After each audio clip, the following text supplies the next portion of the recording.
kurikira ikiganiro isi n'abantu umenye inkuru z'amateka, amateka y'ubuzima bwa bamwe mu byamamare n'abanyabigwi, imibereho by'aba ngaba, ibikorwa, imyitwarire n'imirimo yagize ikindura ku isura y'amateka. Isi n'abantu.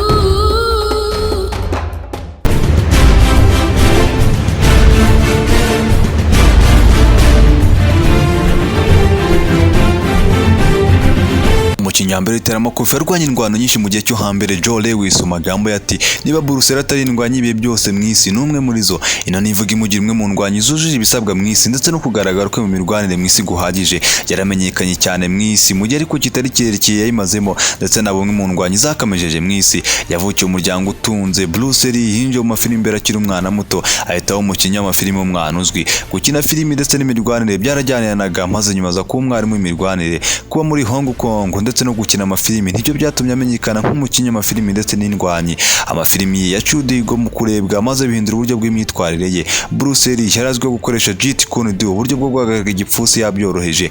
Ubu ni uburyo bw'imirwanire bwari butandukanye cyane n'uburyo bakoreshaga umuco wabo, haba mu myitorezo, umuvuduko, imihindurire ndetse n'imikoreshereze. Yaje gupfa azize imitsi y'ubwonko yaredutse mu 1973 ku myaka 32 gusa. Ibi bintu byose yabikoze ate? Urakaza neza mu kiganiro isi n'abantu. Nushima ibyo dukora, ntugende udahesheje agaciro imirimo y'amaboko yacu, kandi subscribe unabisangiza abandi, wandika nifuza ko twazakubwira ubutaha. Cyo kwifuriza ubuzima buzima, ndisaka HB.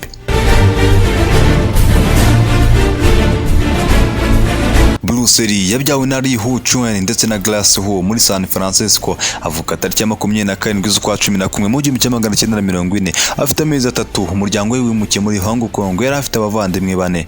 Nubwo yarerewe umuryango ukize, yakundaga kuba ari mu mirwano myinshi yo mu mihanda ndetse n'uyudutsiko tw'amabande. Nabyo byatumye ashaka kwiga imirwanire. Umwarimu we wa mbere yari papa we umubyara, aho bamwigishije ibyibanze.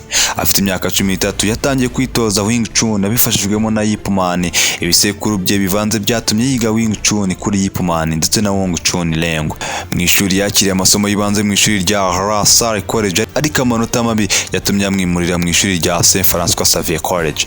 Gukomeza kugaragara mu rugomo rwo mu muhanda rwatumye yongera kujya kuba muri San Francisco mu 1959. Uko ababyeyi babangamirwaga cyane imyitwarire ye mibi, kandi bakanashaka kava muri Hong Kong kugira ngo abeho ubuzima bwiza. Nyuma yo kuba San Francisco amezi make, yagiye Seattle aho yakomereje amashuri muri Edison Technical School kugira ngo akomeze yige byigiye hejuru. Nyuma gato yakoze nk'umuseriveri ucumbitse muri Rob Shaw Restaurant. Yakomeje muri University of Washington mu 1931, ari nawe se yinjira mu by'amafilimi.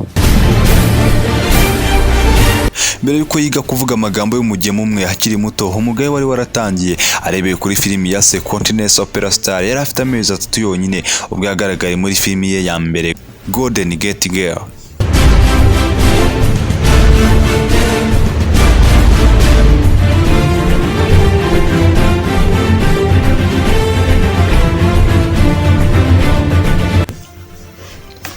Uhereye agaragara bwa mbere ku ruhando rw'isi mu myidagaduro, imyaka yo hambere ye byarirangaga. Umukinnyi wa filimi wabivukanye ubumenyi bwe mu gukina filimi bwagaragaraga muri buri filimi.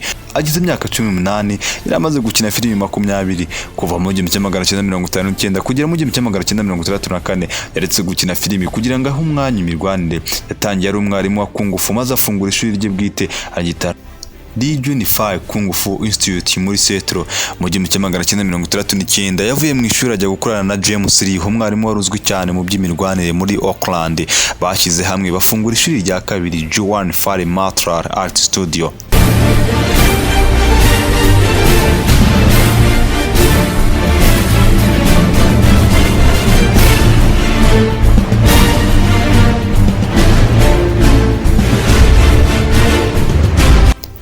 Yitabiriye muri Long Beach International Karate Champions, amashanwa abaye mu 1964, ariho yabereye icyamamare kubera pompage z'intoki ebyiri ndetse n'igipfusi bise 1 inch punch. Aho ni naho yahuriye n'umwarimu wa Taekwondo Jong Lee. Ubucuti bwahise buza hagati yabo kandi bose babigiriramo inyungu. Yagaragaye mu kindi gikorwa mu 1967, ariko mu 1934 yakinnye umukino wa kabiri we na Wong Jangman, maze Bruce Lee yaratsinda. Ariko nubwo byavuye mu mukino byatangajwe mu mahoro, habaye impinduka ebyiri mu kubitangaza.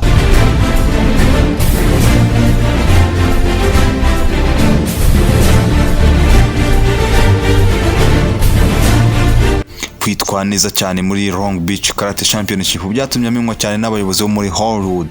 Gukina kwe bwa mbere nk'umuntu mukuru byari muri filimi ndende yitwaga The Green Hornet. Iyi filimi yamaze umwaka wose kuva mu 1966 kugeza mu 1967.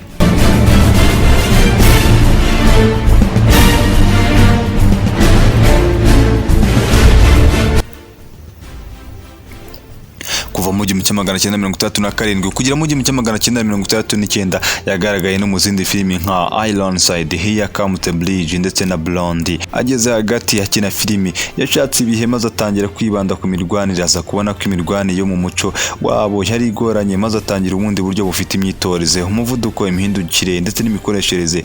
Nibwo Jeet Kune Do cyangwa uburyo bwo guhagarika igipfusi bworoheje bwatangiye kuri Bruce Lee.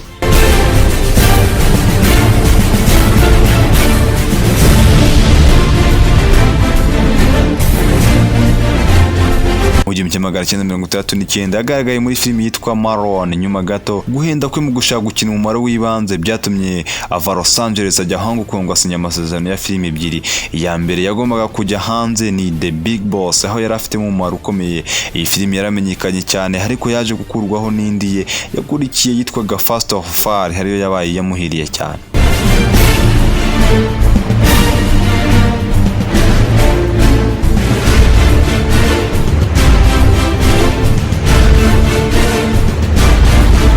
Hamwe na filimi ye mu 1972 yitwaga Way of the Dragon, yahise areka gukina filimi ahubwo umwanditsi wazo uziyobora ndetse n'utegura uduce turwana. Muri uwo mwaka kandi yahawe Enter the Dragon, yari ubufatanye bwa Golden Harvest ndetse na Warner Bros. Enter the Dragons yagombaga kujya hanze tariki 26 Nyakanga mu 1973, ariko mbere gato yaje gupfa mu minsi 3 mbere y'uko isohoka.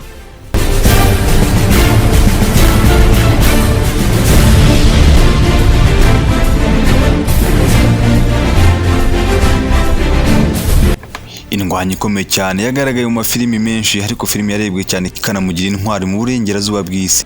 Ndetse kandi na Golden Harvest na Warner Bros Production. Enter the Dragon, iyi filimi yinjije miliyoni 200 z'amadolari ku isi hose. Yaje gutonderwa Time Magazine muri 100 Most Influential People kinyejana cya 20. Mu 2013 yahawe Prestigious Founders Award cyo muri Aziya. Muri uyu mwaka kandi igishushanyo cyagaragaye muri Los Angeles. Iki gishushanyo cyakorewe Gwanguzo mu Bushinwa kandi kiba nk'ikisezerano yagezeho nk'umwarimu w'imirwanire. Ibi byose byabaga atakiriho.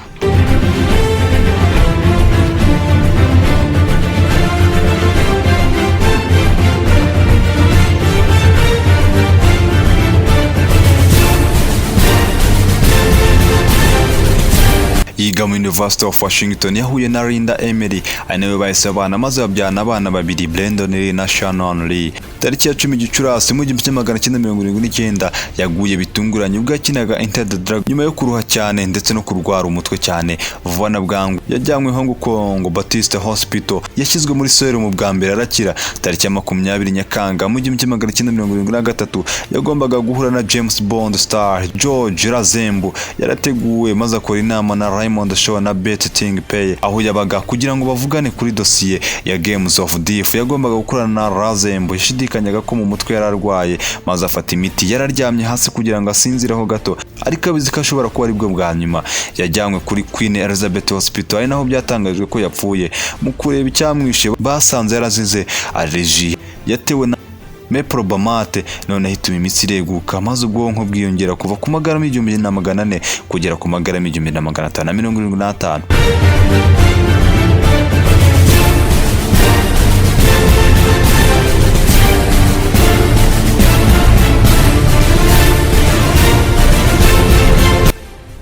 Yahambwe mu mujyi umugore wavukiramo muri Seattle ku irimbi rya Lakeview iwabo muri Hong Kong. Ubu habaye abakerarugendo bajya kureba, byakozwe n'umugabo Yu Pangaren.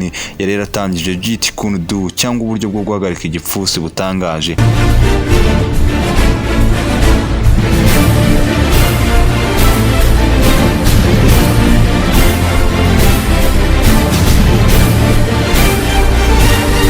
Yaravuga ati ntabwo ndi ku isi ngo mpaze ibyifuzo byawe, ati kandi nawe nturi ku isi ngo haze ibyifuzo byanjye.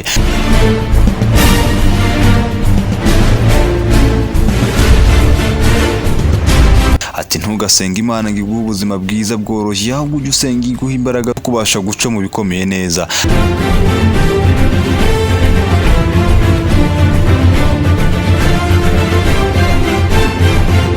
Ati shime atari kumenya ko utazigera uhaga kwishima.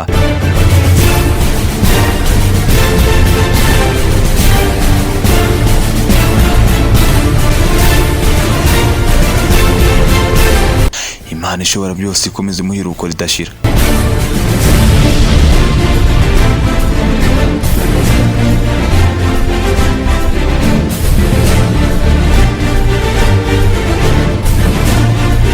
Bakoze gukora iki kiganiro Isi n'Abantu, nyemere cyane tugisoreza, ahubwo tuzasubire ku wundi munyabigwi cyangwa se cyamamare. Icyo busabwa ni ukudukurikira umunsi kundi ukanda subscribe unabisangiza abandi.